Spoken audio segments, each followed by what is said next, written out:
శ్రీశ్రవణ ఛానల్‌కి చిన్నారులందరికీ, శ్రోతలందరికీ కూడాను మరొకసారి స్వాగతం. నిన్న మనం పరాశర మహర్షి గురించి చెప్పుకున్నాం.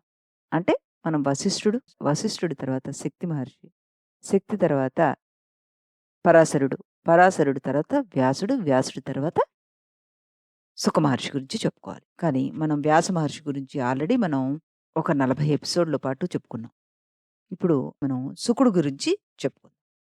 ఈ సుఖ మహర్షి ఎంతటి గొప్పవాడంటే, అసలు ఆయన గొప్పతనాన్ని పొగడ్డానికి ఋషులందరూ కూడాను పోటీలు పడతారట. అంతటి గొప్ప వ్యక్తి ఈ సుఖ మహర్షి. సుఖ మహర్షి వేదవ్యాసుడి కుమారుడు అని చెప్పుకున్నాం గదా! ఇతడు ఆధ్యాత్మిక స్థితితోనే బ్రహ్మజ్ఞానిగా జన్మించాడట. అంటే పుట్టడమే బ్రహ్మజ్ఞానిగా పుట్టాడాయన. ఈ సుఖ మహర్షి కారణ జన్ముడు అంటారు. దానికి కారణాలు అనేకం ఉన్నాయి. ఆయన జన్మించగానేట ఆకాశగంగ స్త్రీ రూపంలో వచ్చి ఆయనకి మంగళ స్నానం చేయించిందట. ఆకాశం నుంచి కృష్ణ జీనము, దండము ఆయన ముందు పడ్డాయట. జన్మించగానే శిశువుగా లేడాయన. 5 సంవత్సరాలు ఉన్న బాలుడుగా వచ్చేసాడట. దేవతలు పుష్పవర్షం కురిపించి సగౌరవంగా ప్రత్యక్షమయ్యారట. పార్వతీ సమేతంగా పరమేశ్వరుడు శుకుడికి ఉపనయన సంస్కారం నిర్వహించాడట. దేవేంద్రుడు ఆయనకు మహోజ్వాలంగా వెలుగులు నింపే కమండలాన్ని ఇచ్చాడట. దేవతలు ఎన్నడూ మాసిపోని, జీవితంలో మార్చుకునే అవసరం లేకుండా ఉండేటటువంటి శాశ్వత వస్త్రాలనిచ్చారట. ఆ వస్త్రం ఆయన జీవితానికి సరిపడేలాగా ఉంది. మృగాలు, పక్షులు అన్నీ ఆనందంగా ఆయన జన్మదిన మహోత్సవ సంబరాలను, వేడుకలను జరుపుకునేట. జన్మతః ఇన్ని సౌకర్యాలు ఉద్భవించాయి అంటే, ఆయన మహిమ, ఉపకారము, సేవలు భవిష్యత్తులో ఏ విధంగా ఉంటాయో మనం అంచనా వేయొచ్చు. ఈయనకు పుట్టగానే వేదాలొచ్చేసాయట. అంటే వేదవ్యాసుడి వల్లే ఈయనకు కూడాను జన్మతహానే సిద్ధించాయి. ఈయనకి గురువు అంటూ ఒకరు ఉండి తీరాలి కదా మరి! వ్యాసుడు అనుమతి తీసుకొని, తన 5 సంవత్సరాల వయస్సులోనే ఆయన బృహస్పతి దగ్గరికి వెళ్ళి విద్యను నేర్చుకున్నాడు. ఆయన ముఖతహా విన్నాడు. వేదాంగాలు, ధర్మశాస్త్రాలు, రాజనీతి వ్యవహారం అన్నీ విన్నాడు. బ్రహ్మచర్య వ్రతంతోటి, బృహస్పతి సన్నిధిలోనే నియమనిష్టలతోటి తపస్సాచరించాడు.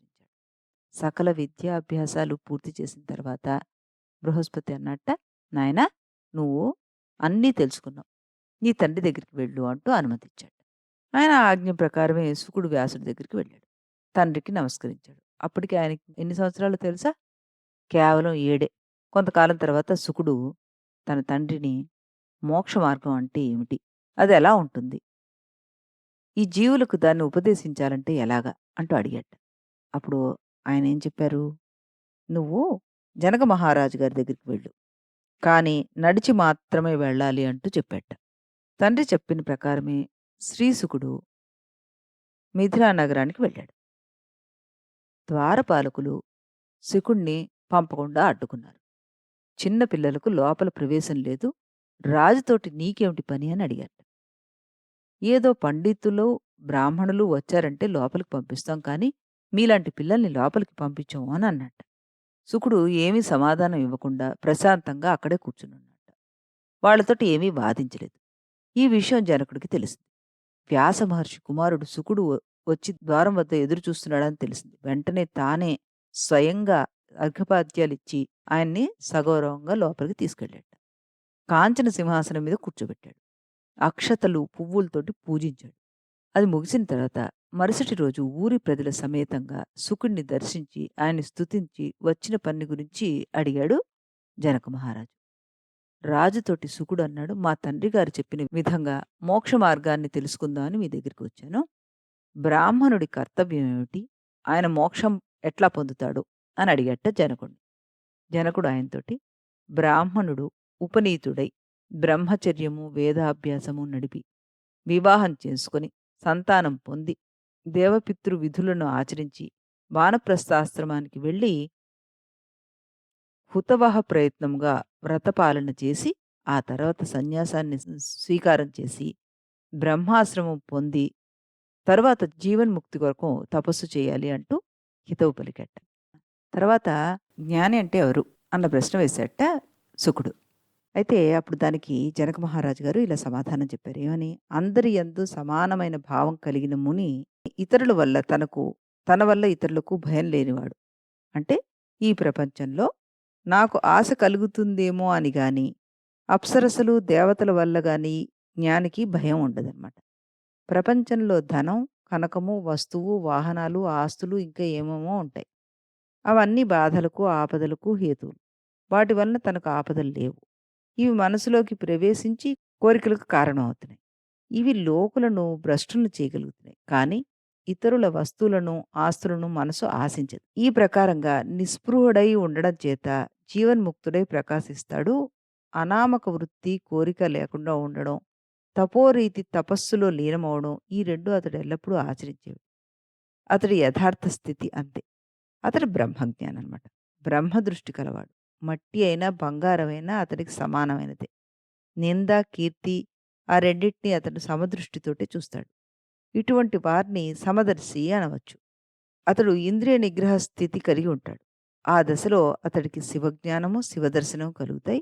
ఈ విషయాలన్నీ నీలో ఉన్నాయి నాయనా అన్నాడు జనకుడు. నీలో ఏ దోషము లేదు. నువ్వు ముక్త పురుషుడివే అని ధైర్యం చెప్పాడు జనకుడు. ఆ మాటలకి శుకుడికి శాంతి, ఆనందం కలిగిందిట. ఆనందంతో ప్రశాంత చిత్తుడై తండ్రి ఆశ్రమానికి వెళ్ళాడు. జనక మహారాజుతో జరిగిన సంభాషణ అంతా వ్యాసుడి దగ్గర శుకుడు చెప్పాడనమాట. వ్యాసుడు తనలో దాచుకున్నాడు. ఏ విషయం పైనన్నా సందేహం కలిగినప్పుడు తండ్రిని అడిగి నివృత్తి చేసుకుంటూ ఉండేవాడు శుకుడు.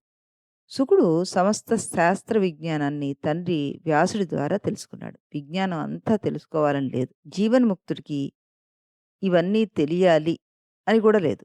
సమాచారం తెలుసుకోవాలనే తపన గల వయసు శుకుడిది.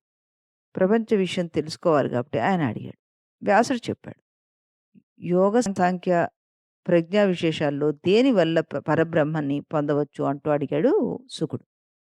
ఇప్పుడు ఆయన చెప్పారట, ఇంద్రియ నిగ్రహం, కామ, క్రోధ, లోభ, మోహాదులు పోగొట్టుకోవడం, దృఢ విద్య. అంటే ఇది సత్యము అనే సంగతి ఎప్పుడు మర్చిపోకుండా ఉండడం అన్నమాట. భయంకరమైన స్థితిలో సముద్రంలో మునిగిపోతున్న బడబానలలో చిక్కుకున్న సత్యమనే వస్తు జ్ఞానము ఎప్పుడూ వెలుగుతూనే ఉంటుంది. ప్రాణం పోయినా అబద్ధం చెప్పను అంటుంటారు లోకంలో కొంతమంది. అంటే వారు ఎల్లవేళలా సత్యాన్నే పలుకుతారని అర్థం అనమాట. అది ఎప్పుడూ కూడా ఆరిపోదు.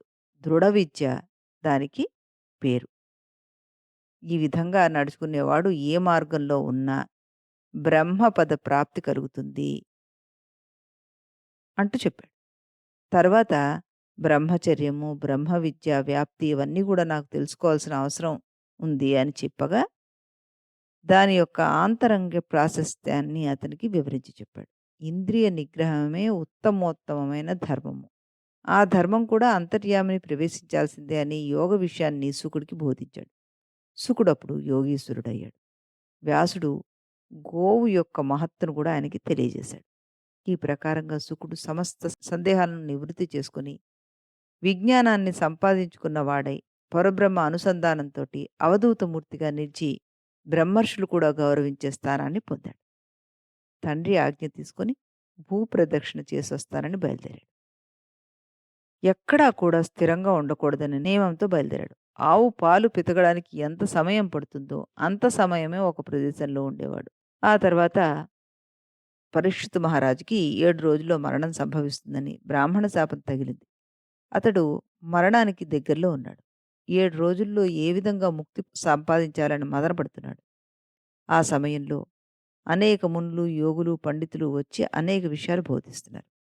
అయినా చివరకు వారంతా ఏకకంఠంతోటి సుఖమహర్షిని పిలిపించి ఆయన చెప్పినట్లుగా చేయమని సలహా ఇచ్చారట. అంతటి గొప్పవాడు ఈ సుఖమహర్షి.